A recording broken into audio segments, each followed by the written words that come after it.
The air is thick, the swamp is buzzing, and you're just trying to drink some water when the water itself suddenly explodes and something with more teeth than common sense lunges at you. That wasn't a nightmare. For early humans, that was just daily life. We forget this now, but humans weren't always the apex predator strutting around like they owned the planet. For most of our evolutionary history, we were prey, juicy, clueless snacks, wandering into ecosystems run by animals built specifically to eat us. Today, we worry about rent. Back then, our ancestors worried about not becoming a chew toy before lunch. Every trip to fetch water was a gamble. Every stroll across a grassland was a potential ambush. Every nap in a cave came with the fine print, warning, predators may already be living here. And the scariest part? These weren't just oversized versions of modern lions or crocs. Some of these beasts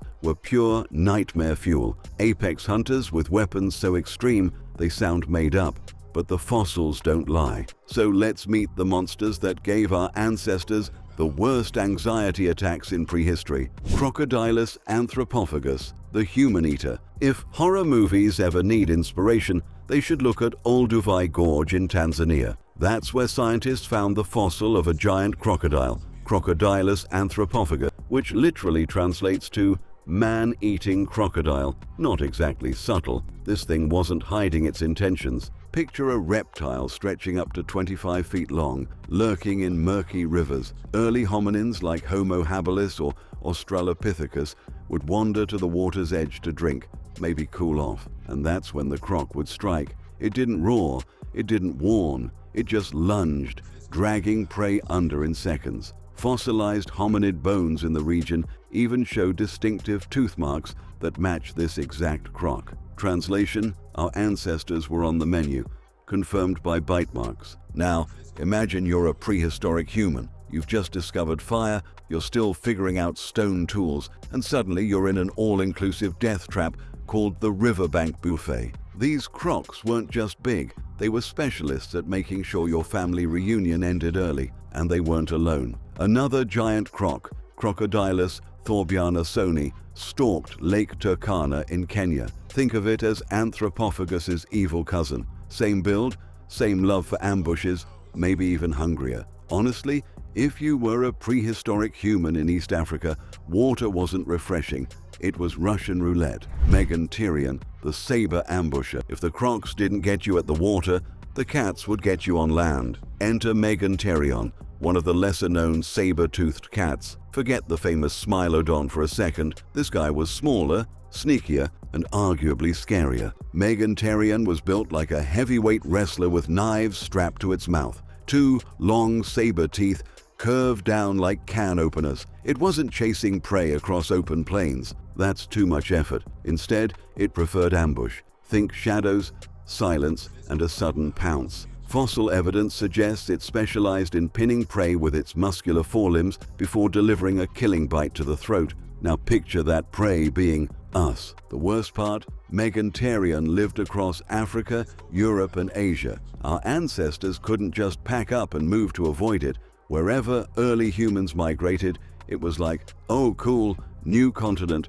same nightmare cat. And because Meganterion overlapped with early Homo erectus, there's a real possibility these encounters weren't just cat sees antelope. Sometimes it was cat sees human jackpot. Leopards, the silent killers. Now, let's talk about a predator that's still around. Leopards. Don't roll your eyes because they're modern. Leopards are terrifying, and they've been terrifying for millions of years. We know this because one particular hominid skull belonging to Paranthropus robustus was discovered in South Africa with puncture marks in it. Those marks? A perfect fit for leopard fangs. That's right. One of our distant relatives was dragged into the trees by a leopard, and his skull still carries the receipts. Leopards don't roar their presence. They don't give you time to panic. They're ambush predators, sneaky and patient.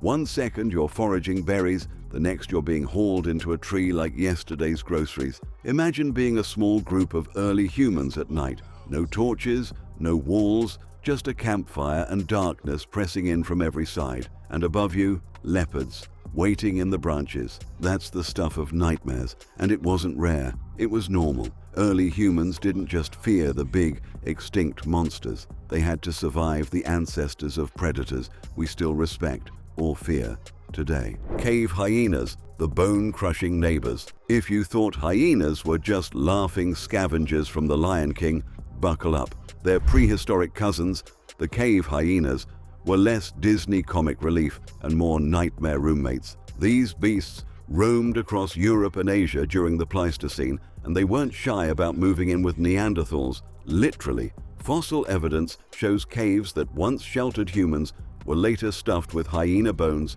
and skull fragments of their prey, sometimes even human remains with gnaw marks. Cave hyenas were massive, bigger than modern spotted hyenas, and equipped with jaws strong enough to crack bones like breadsticks. Imagine trying to sleep in a cave only to realize a pack of hyenas also thinks this cave is Airbnb property they booked first. And they didn't knock politely. They would have mobbed their prey with sheer numbers, snapping bones to get to the marrow inside. For Neanderthals, this wasn't just losing real estate, it was losing lives. What makes it worse is the sheer relentlessness. Lions hunt, eat, and rest. Hyenas just keep going. That laugh sound, it's not funny when you're hearing it echoing down the stone walls of your only safe place at night. For prehistoric humans, hyenas weren't side characters, they were apex monsters competing for the same space. Homotherium, the scimitar-toothed assassin. Everyone knows about saber-toothed cats like Smilodon, but let me introduce the underappreciated killer cousin, Homotherium,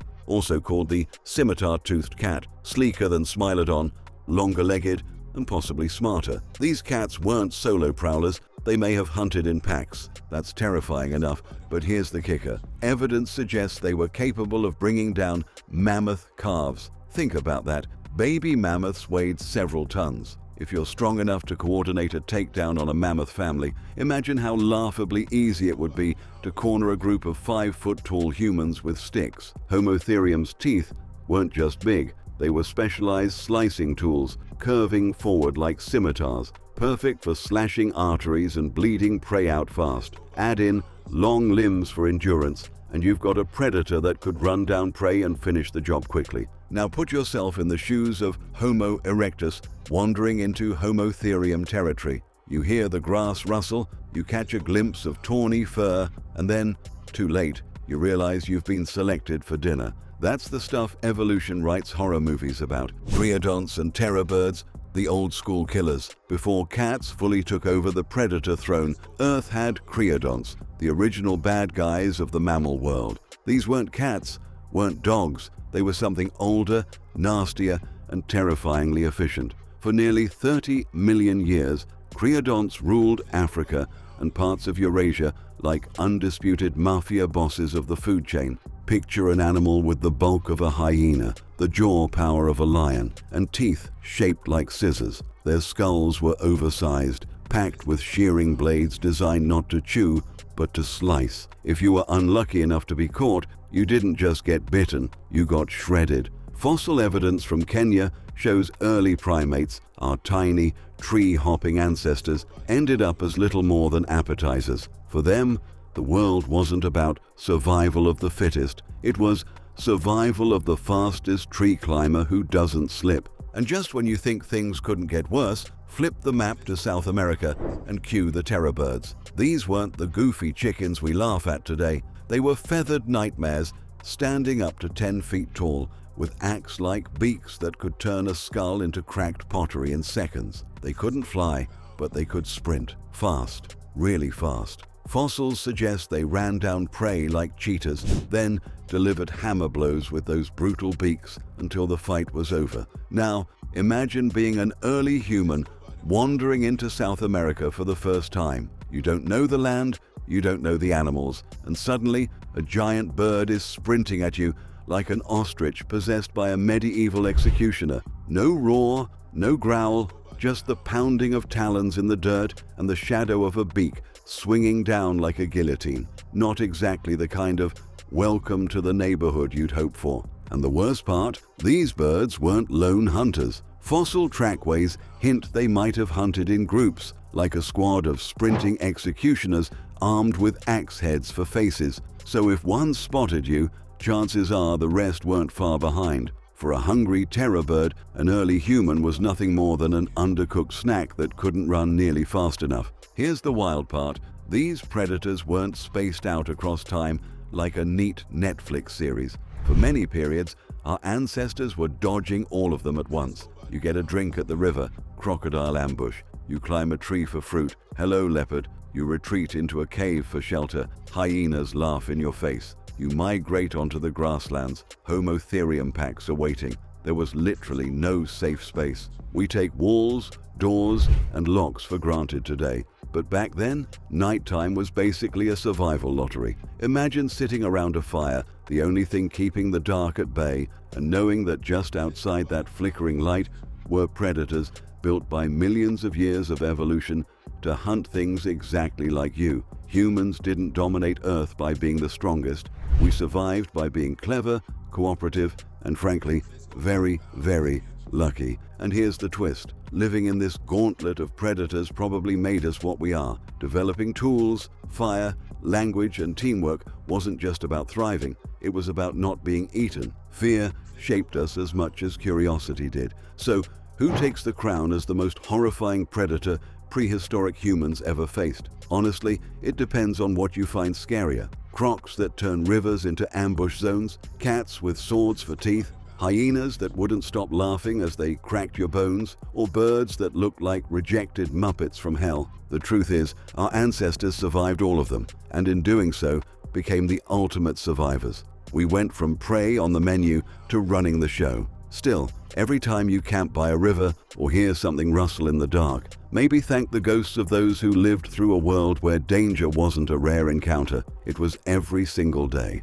And if you enjoyed this dive into the monsters our ancestors had to face, stick around. There are plenty more prehistoric nightmares waiting to be uncovered.